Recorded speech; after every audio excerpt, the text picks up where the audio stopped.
In part one of our interviews with Ralph Ellis, he shared his research into the roots of some of the most illustrious characters from the Old Testament. In this interview, Ralph discusses what he believes to be the roots or family tree, as it were, of Jesus.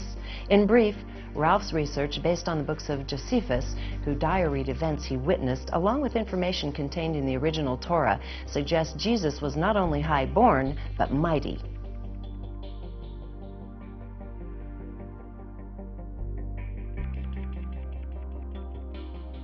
Where we last left off, we were talking about the similarities between Egyptian history and the Old Testament and the plight of the Israelites, how a lot of the names, the buildings, the family structures, etc., actually overlay each other in a more than convenient way. So now we're going to continue along that line. You've written a book called Jesus, Last of the Pharaohs, and this would be quite shocking to a lot of people. So let's go ahead and dive right into it, because we're going to assume they've already watched the previous interview. Yes. Okay? So getting into the bloodline of Jesus, let's start right there with Jesus's ancestry according to what you've been able to glean from the texts. And this also takes up on the next book as well, so it's not just Jesus, Last of the Pharaohs, but it's also Cleopatra to Christ as well, because I wrote, Jesus, Last of the Pharaohs was my first book, and I wrote this, and I said quite clearly at the end of this book that Jesus had to be from the Egyptian royal line, hence the name of the book, Last of the Pharaohs. But I didn't know where you could hang him on the Egyptian royal line. I didn't know from, what era he sprang or from which part of the royal line. And so this sort of waited for several years until I could get my my research into this going again. And so I had this problem, and the basic problem was I knew that Jesus was royal. There are many parts of the Bible that sort of hinted at being royal. And this is popping up in a lot of different literature now. Absolutely, yes, it's all over. I mean, he wasn't a lowly carpenter. Indeed, no. The carpenter business came from Setepenra, which was the one of the titles of the pharaohs of Egypt. Setepenra means the God's carpenter. He was the king of the Jews, so we knew he was royal. Christ, he was the Christ. Christ means king. That's all it means. It means king. So we knew he was royal. I knew he was something to do from the Egyptian royal line, because if you do a comparison between the Bible and Josephus and his works, it's clear that he was also called the Egyptian false prophet. So again, we have this link to Egypt. And we know that Jesus went to Egypt for his education. Right. So we have this link.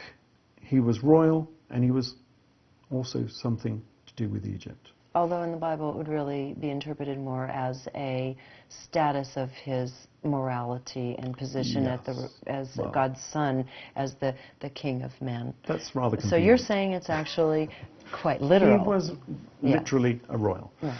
But we have another problem here, and that is that at his birth it is said that he was visited by the Magi. Now the Magi were the priesthood of Persia, or Parthia. But they were not only the priesthood, they were also the kingmakers of Parthia. Now when Jesus was born, and I'm taking him to be born in AD 4 or AD 6, at the time of the taxation event. Now at that time, the throne of Parthia, or Persia, was empty. So what were the Parthian Persian kingmakers doing at Jesus' birth, looking at Jesus as a potential monarch? So we have a problem here. What I was looking for was a monarch, a prince, who was of the Egyptian royal line, of the Persian royal line, but somehow exiled in Judea in circumstances of semi-poverty. So is it possible? Could we find a royal family that was exiled into Judea at this time? Well, funnily enough, there was. the king and queen of Persia were exiled to Syrio-Judea, just to the east of the River Jordan, in AD 4.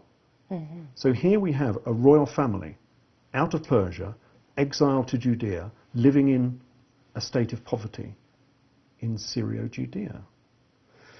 So this was rather interesting. And I mean, this is real history. People know about this, but of course it's very easy for historians to sideline sections of history because it's not the sort of part of history you will actually come across if you go through history at school, or even if you do history at university. It's not a part of history you're likely to know about. It's a forgotten history. So I started looking further into the history of this particular royal family. And it seems likely to me, the reasons are complex, and I don't want to go into all of the circumstances, but it seems to me that this lady, the queen that was exiled, was the daughter of Cleopatra the Seventh, the lost daughter of Cleopatra the Seventh. Now we know Cleopatra had several children, and this lady was given to the Persian king, Phraates IV, as a diplomatic gift. Now it says that in the text that she was a prostitute, but that is not the sort of person you give as a diplomatic gift. This was Augustus Caesar of Rome. He was having a great deal of problems with Persia. Persia was the biggest kingdom on his eastern border. He'd had a lot of problems. They'd lost 2 major battles against the Persians. He wanted to give a spectacular gift to Phraates to end the hostilities. And he gives Phraates a prostitute? I don't think so. So who was this lady that he gave?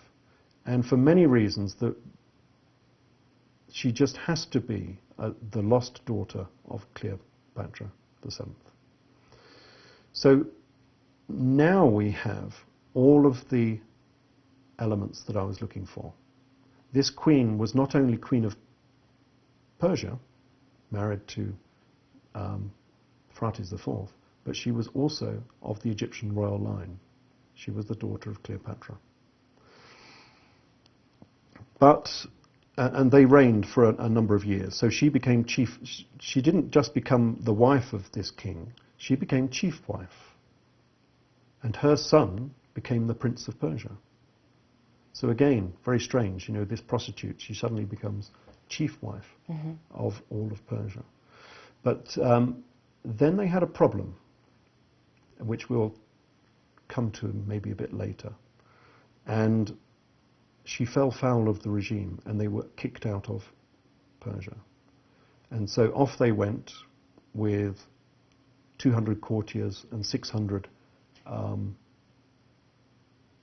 cavalry, archers, so mounted archers. So she had her own bodyguard, 600 archers, and they were exiled into Judea. So, as I said before, we come back to the fact that we were looking for a royal prince, born in some degree of poverty in Syrio-Judea. And here we have this royal family in exactly the same circumstances. Now, this queen was called Thea Musa Orania. And so the area that she settled in, just to the east of the River Jordan, just to the east of Amman, became the Kingdom of Orania. She set up a city-state, a new city-state, called Orania, after her name. So it was known as the Kingdom of Orania. And it's still called that now, actually. It's called the Haran, which comes from the same name. But if we translate that into English, of course, the Kingdom of Orania becomes the Kingdom of Heaven. And that was its name. So here we have this queen who was, this prince born to this queen, who came from the Kingdom of Heaven. And that's where I start linking the early part of the New Testament into real history. And that is where I believe Jesus was descended from. So he was a prince, a very well-connected prince, And we can now see perhaps why he was so important in this era. We're not just looking for a nobody carpenter. You know, Rebel-rouser. Yes, why would I suppose a few people who come from lowly backgrounds do rise up through the system, I suppose. But here we're looking for a prince who made his mark in this era, in this area, in fact, in the wider region. And this is the sort of prince that could have done exactly that. He would have been descended from the royal line of Egypt, from Julius Caesar, from the royal line of Persia, and also from the royal line of North Africa, Mauritania.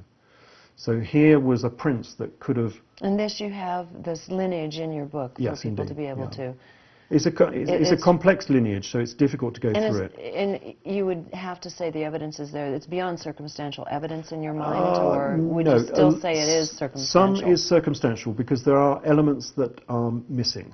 Okay. And so we can only look at the links that link them together, because there is no definitive text that says, yes, this woman was the daughter of Cleopatra. Okay. However, we do know that Cleopatra was pregnant when she fled from Rome. What we don't have is a text that says where this child went to. And then we have this strange woman who pops up 20 years later. Mm-hmm. And so, yes, some of the links are circumstantial, but when you look at this lady, what she looks like, who she was, what her name was, all of those link straight back into the line of Cleopatra and to Egypt.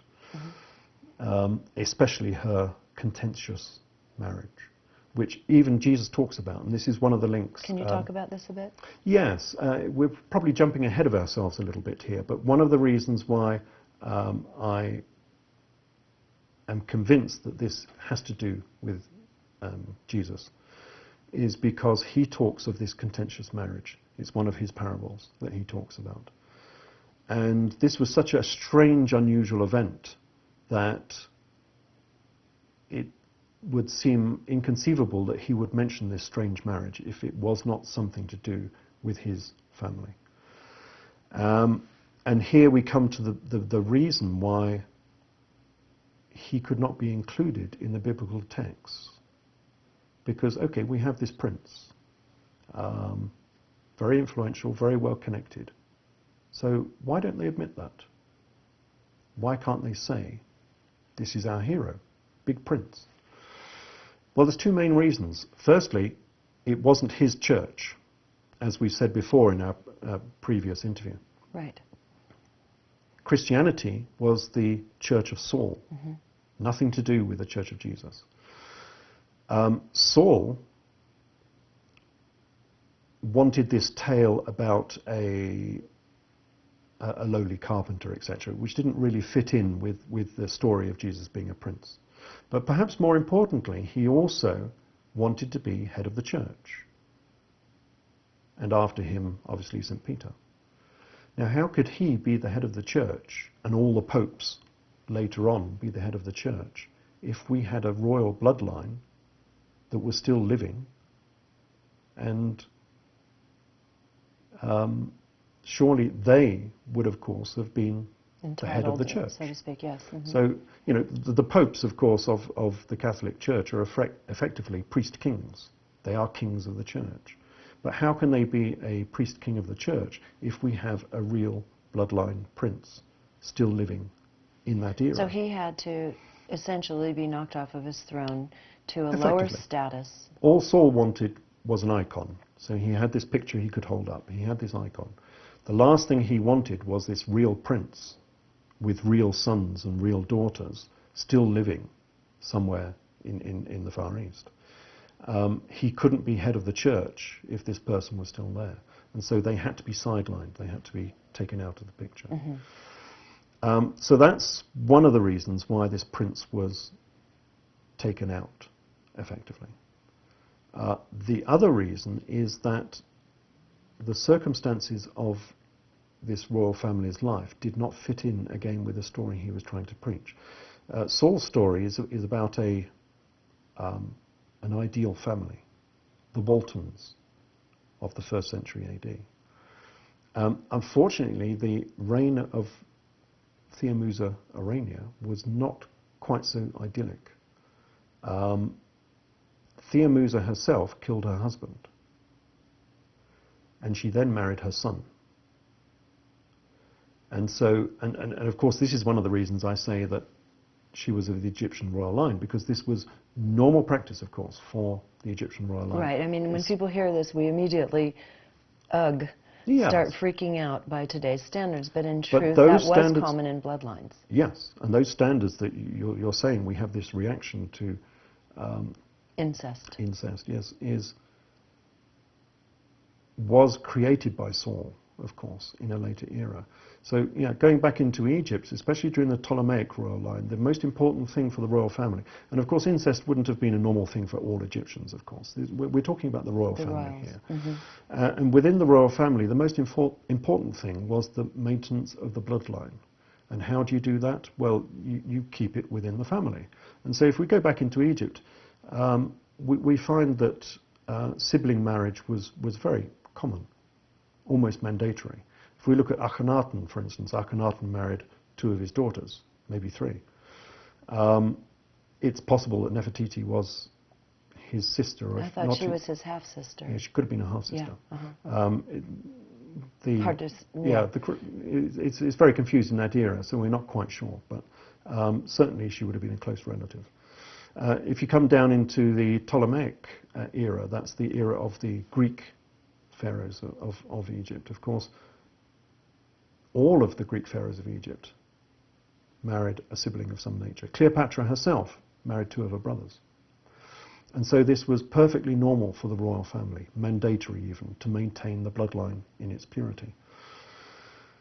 And that is why I say that Theomusa Urania was of the Egyptian royal line, because she was keeping the same consanguinity rules as they did in Egypt, which places her strongly within the Egyptian royal line.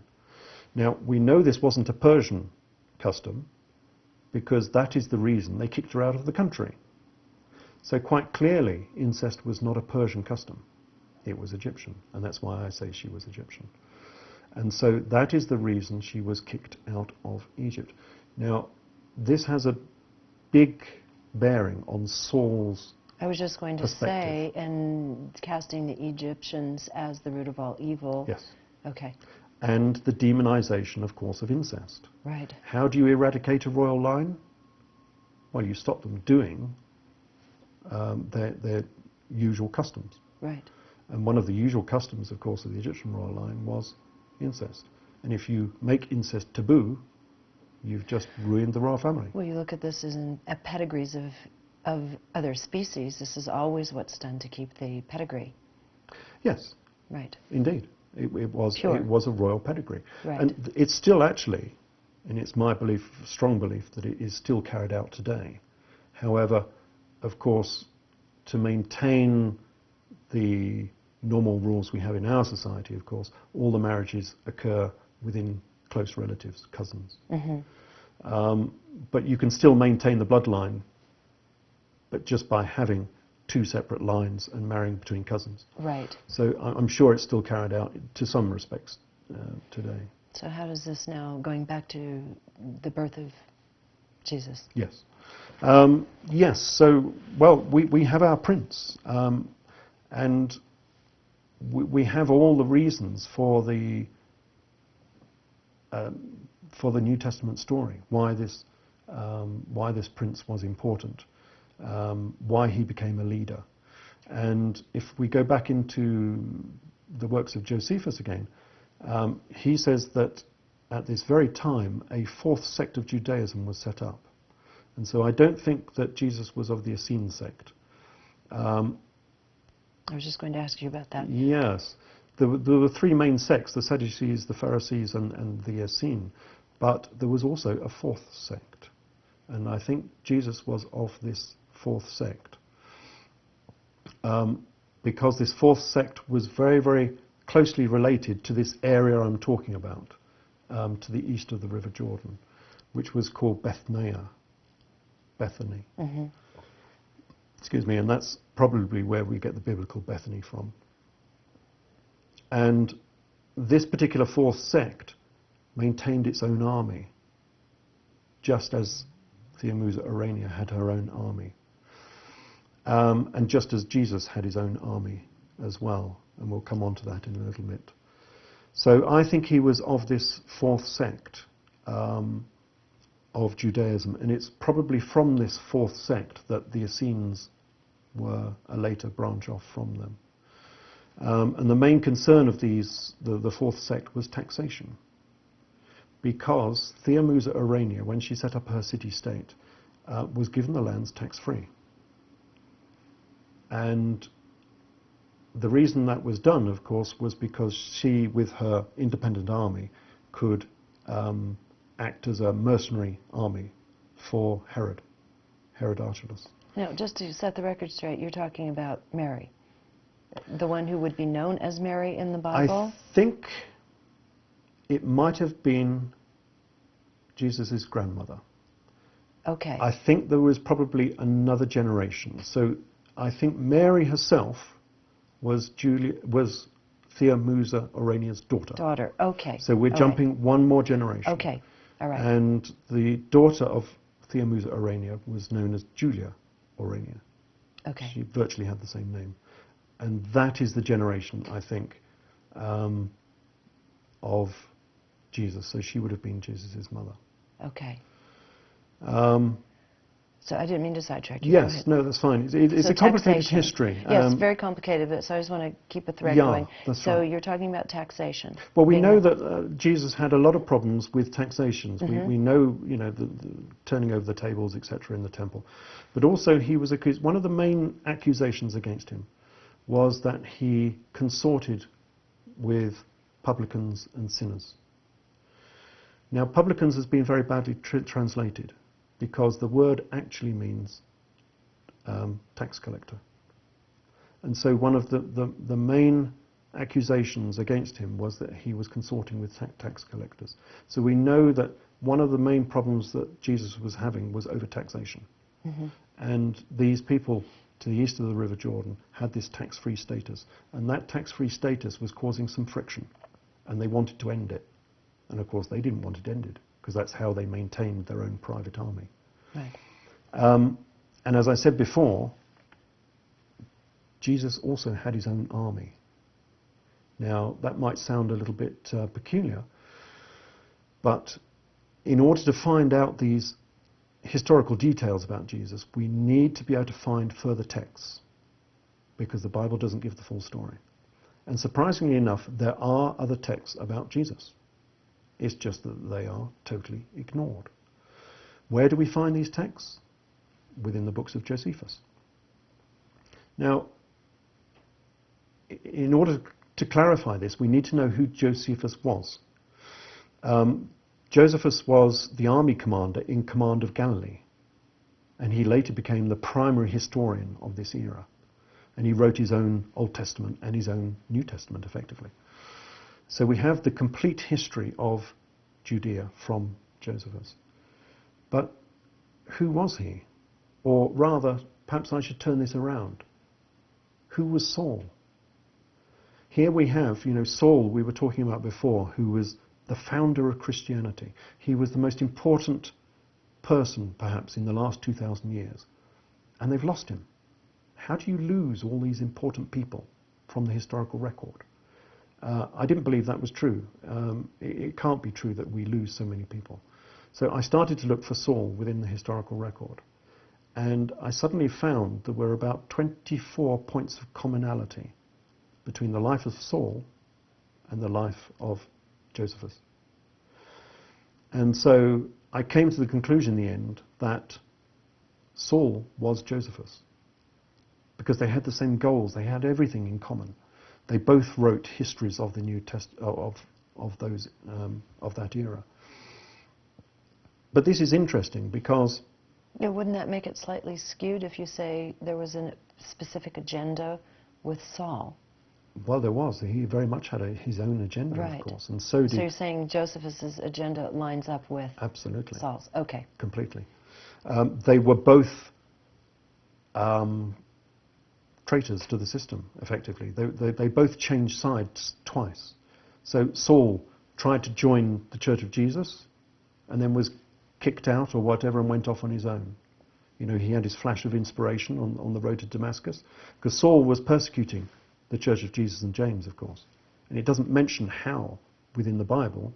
How was he persecuting them and sending them to prison? Who was he? Under what jurisdiction did he send them to prison? It's not mentioned. But Saul tried to join the Church of Jesus and James and then split off and went his own way. And then we look at Josephus, and he did exactly the same.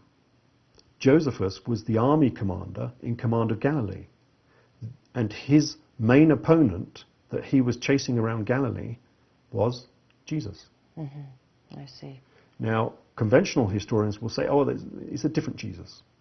No, this was the same Jesus, because this Jesus was Jesus of Gamala, who owned his own army, and so he was the rebel leader of 600 fishermen. So who in this era was the rebel leader of 600 fishermen? We can only be talking about the biblical Jesus. Mm-hmm. And so Josephus does exactly the same as Saul. He was the rebel, he was the chief of police in that era. He was persecuting this particular Jesus and his band of rebel fishermen. He then sort of tried to join them. And then, of course, after some disputes with the Romans and after the siege of Cleopatra, he went off on his own. And he changed sides again, just as Saul did. So again, he changed sides twice. And this is one amongst many reasons why I think they are the same. But the important thing is, it then gives us a new insight into the life of Jesus, because the whole of Josephus's discussion about this era was his battles with this person called Jesus. And this gives us a completely new set of texts that detail the life of the biblical Jesus. And it seems that this particular Jesus was quite important. He was the governor of Tiberias, and he owned a castle. And he also was the leader of 600 soldiers. And again, here we start linking back into the fourth sect and to Theomusa Orania, who also had their own independent army, exactly the same as this Jesus did. And so it seems likely that Jesus had his own armed forces. Now, you might say, well, that's completely impossible. You know, that's just not present within the Bible. But it is. It's in the Bible as well. You just have to look for the text. And we come back to sort of Matthew 10:34, where Jesus says, I don't come to bring peace. I come not to bring peace to the world. I come to bring a sword.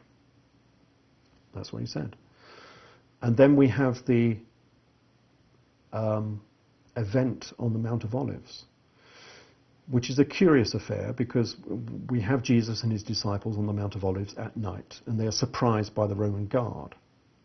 Well, just before this happens, of course, Luke 22:36, he tells his disciples to go out and buy swords. Sell your purse and your wallet and go and buy swords. And the disciples come back with swords, and he says, it's enough. So here we have a different sort of Jesus to what we're expecting.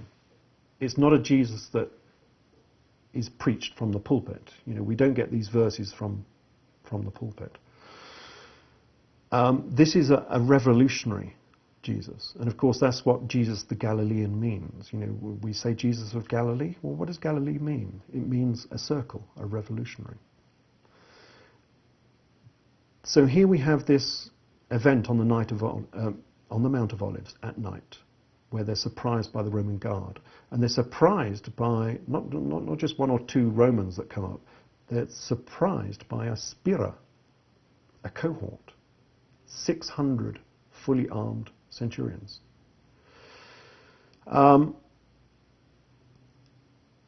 So can we have a different angle on this particular event. And this is the advantage with having Josephus in his text. Because yes, we do, because Josephus writes exactly the same account.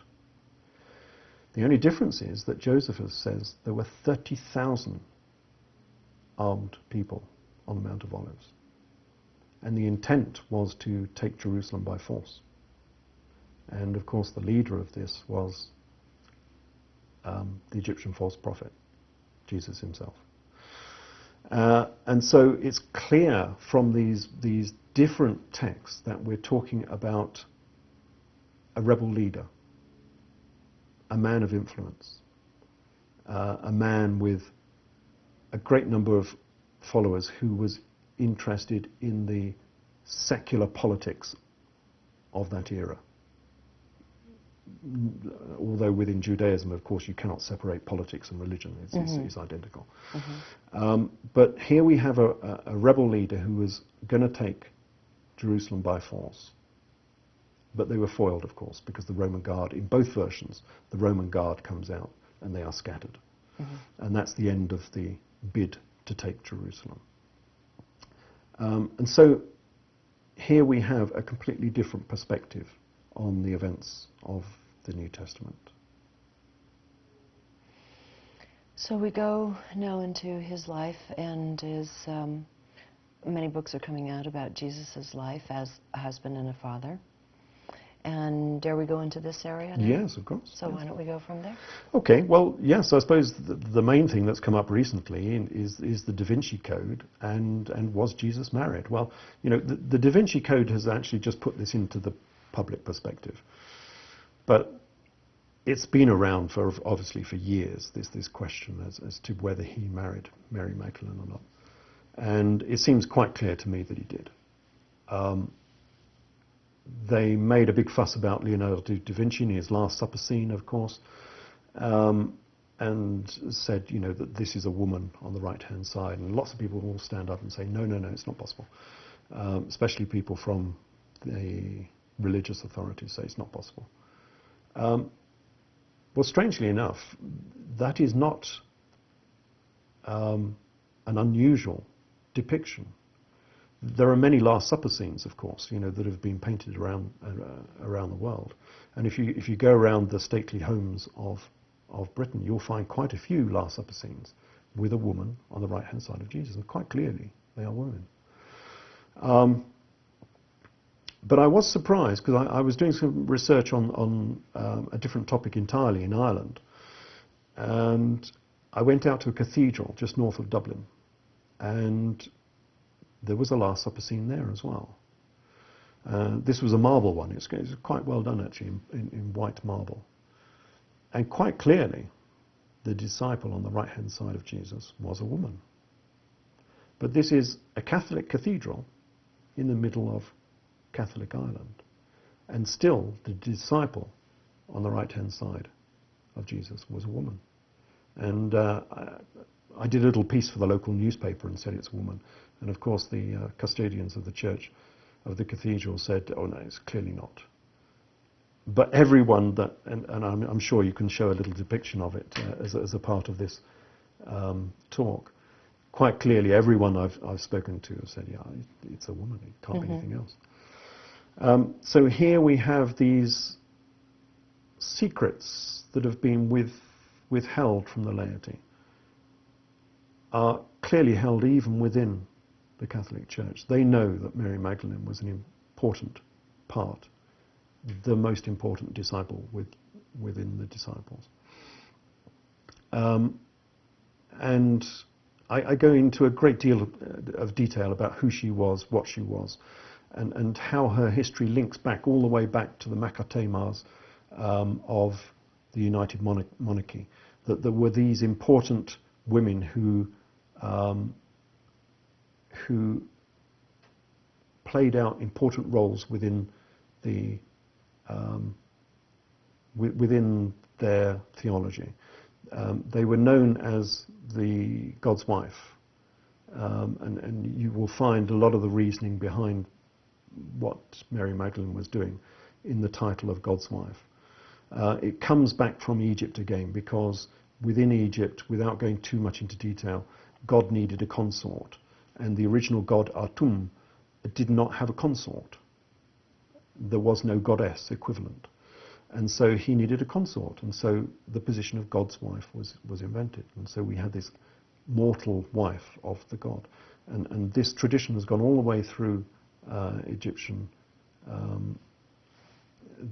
eras, all the way through the United Monarchy and into the 1st century. And I've no doubt that Mary Magdalene was the God's wife in that era.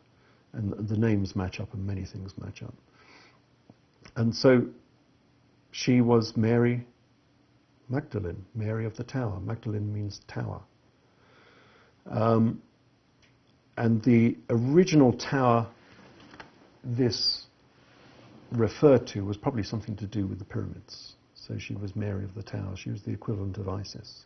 And of course, if we look at the Madonna and child imagery, of course, from the New Testament, it's pure Egyptian. It comes from Isis and Horus. And so she was a manifestation of Isis. But we see sort of little manifestations of Mary Magdalene down the ages as well, because she was lost from history. It wasn't you weren't able to mention her as being such an important part of the New Testament story. And so we had all these extra stories were made up, fairy stories. Things like Rapunzel in the tower with her golden hair. Of course, Mary Magdalene in the Talmud is known as the dresser of ladies' hair. And of course, Magdalene itself means the tower. So the lady in the tower with the hair, it's just got to be a reference to Mary Magdalene. Right. And so we get a lot of these lost princess stories running down through later. Why was it so important to demote her to a lowly woman and see to it that Jesus remained a celibate? Yes.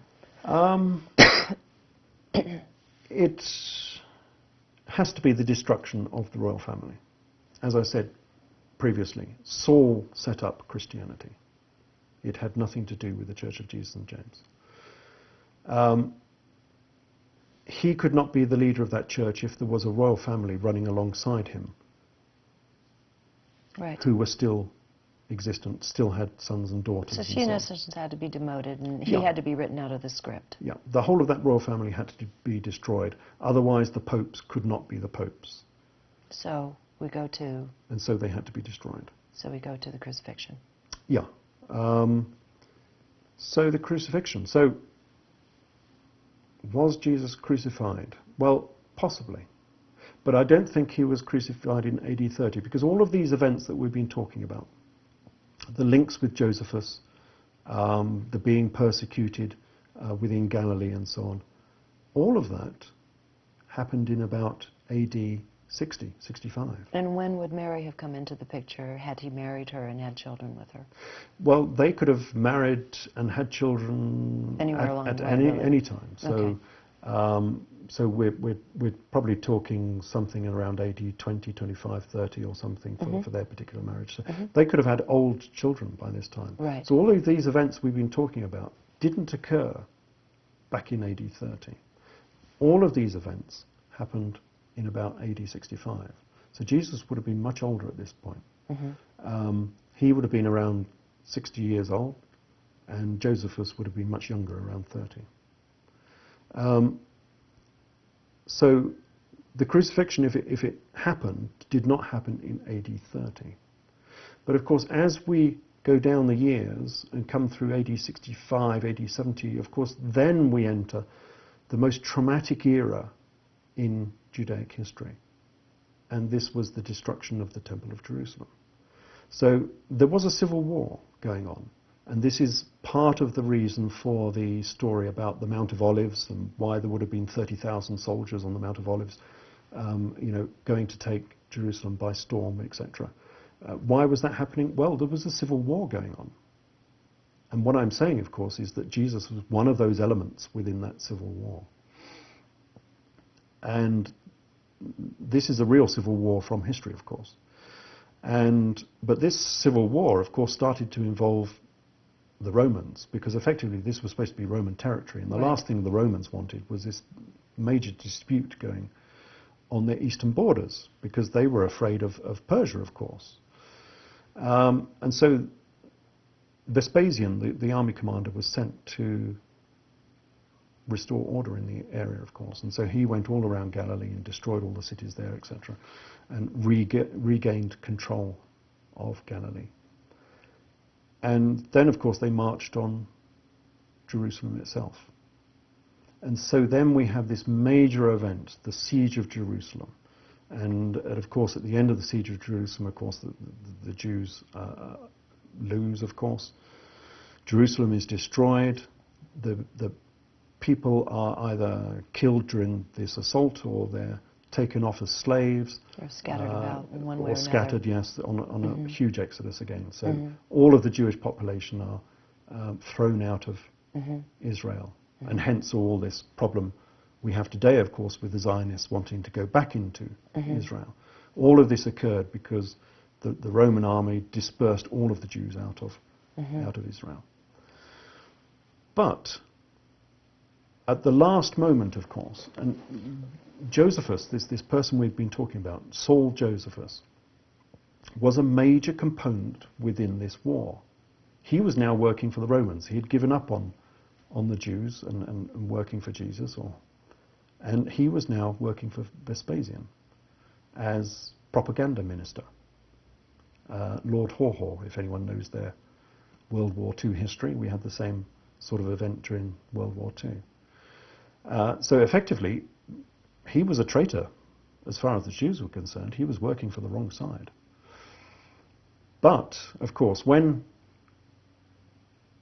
Jerusalem fell, he was in a perfect position to write a history of these events in this era, which he did. Not only that, he was given some special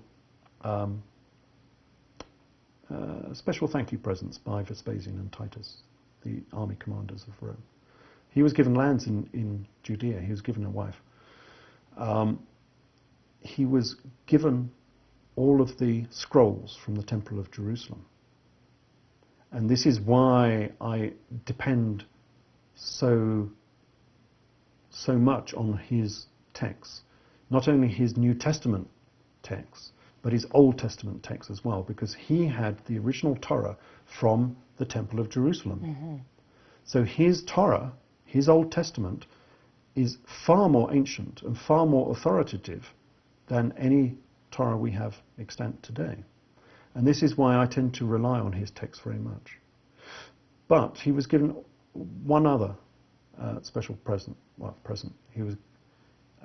He asked a favor of Titus, because when he entered Jerusalem, there were 3 of his previous acquaintances.